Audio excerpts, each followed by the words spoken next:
le Sénégal à tous ceux qui, dans cette période, perdent sens à leur vie du fait de souffrances qu'ils pensent individuelles et qui sont liées au système dans lequel ils sont insérés.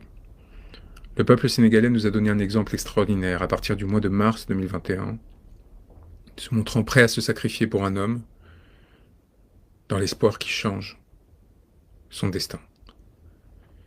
Cet exemple, en France, nous manquons de le suivre, trop pris par le confort probablement,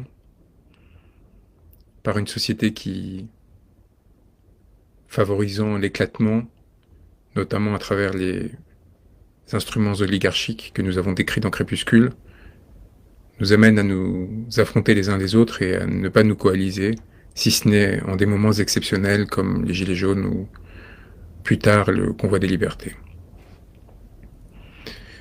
Aujourd'hui, le Sénégal, peuple qui est territoire qui a lié son destin au nôtre depuis des années, depuis des décennies, depuis des siècles, est à la croisée des chemins.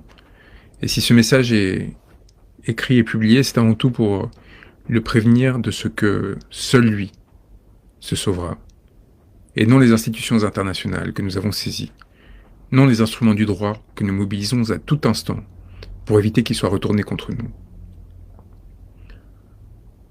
Le droit est une arme, certes, mais qui a besoin de corps pour se voir effectiver. Nous avons, autour d'Ousmane Sonko, construit une équipe puissante qui le protège, qui s'assure qu'il devienne le candidat du peuple et remporte ses élections en février 2024 avec le talent qui est le sien. Mais Ousmane Sonko, aujourd'hui, est détenu depuis 2 mois, sans qu'une quelconque mobilisation n'ait réussi à l'en sortir, alors que le pouvoir tente de refouler jusqu'à ses marges ceux qui se battent pour le sauver et à travers lui, changer leur destinée. On a vu récemment la sonkorisation qui, partant des stades et des événements publics, a touché encore récemment à un concert ce soir de Youssou N'Dour. Et nous avons vu des personnes arrêtées pour avoir chanté, pour s'être montrées favorables à un homme en qui ils avaient déposé leurs espérances et qui portait leurs idées. La force du peuple sénégalais et la démonstration qu'il nous a faite, c'est que, y compris à balles réelles, personne ne l'arrêtait. Et cette force doit nous servir d'exemple en France. En France, où nous sommes habitués à voir les peuples frères d'en haut comme une menace, une différence, une étrangeté. Parfois, dans les cas les plus graves, simplement une masse à exploiter.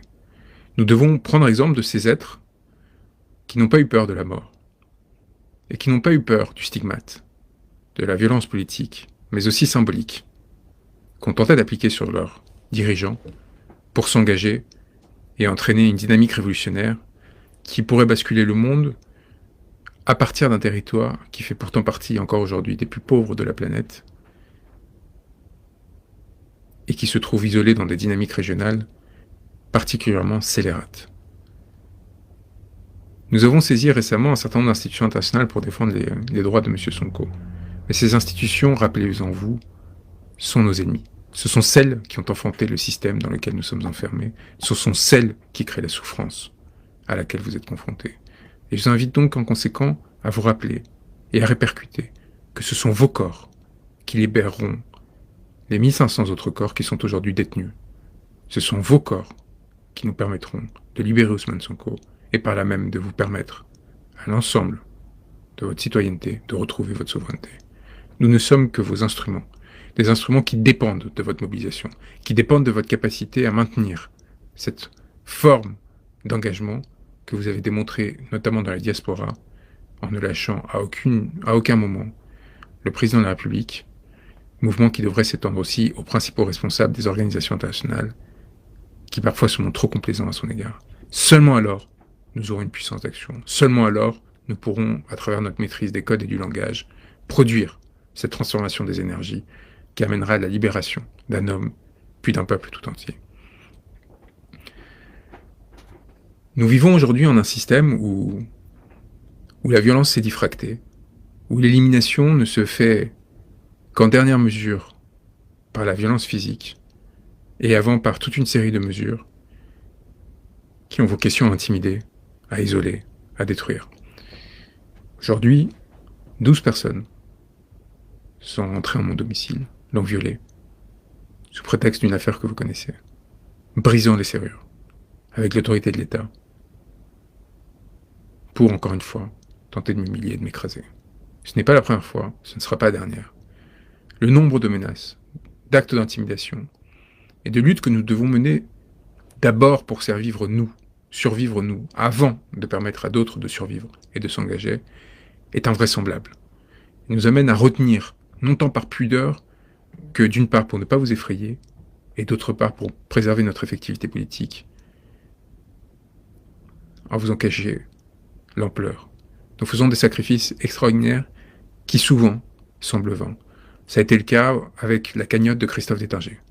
Cette cagnotte légitime pour ce gilet jaune qui avait dégagé à main nue un pont et des gendarmes qui empêchaient des citoyens de manifester en sécurité. Cette cagnotte qui a été annulée alors que des policiers tuant des jeunes pouvaient devenir millionnaires de ce fait, eh bien, nous nous sommes battus pendant des années pour la récupérer. Et chose rare, nous avons perdu. Nous avons perdu à plusieurs reprises, parce qu'il s'agissait d'un fait si sensible pour le gouvernement, et que nous étions, nous, si diffractés, si incapables de montrer notre unité, si incapables de leur faire peur, si incapables de les menacer et de les inquiéter, qu'ils ont pu sans difficulté nous écraser, en tordant le droit et en faisant des instruments de votre souveraineté, eh bien, des choses aplaties, insuffisantes, impuissantes. La leçon du peuple sénégalais, c'est que des êtres comme moi ne peuvent vous être utiles que si vous vous battez et si vous, à tout moment, vous montrez prêt à nous protéger. Et c'est donc dans cette direction que je vous engage, à vous organiser et à vous responsabiliser, afin de vous assurer que demain, plus personne ne puisse vous piétiner. Ceci étant dit,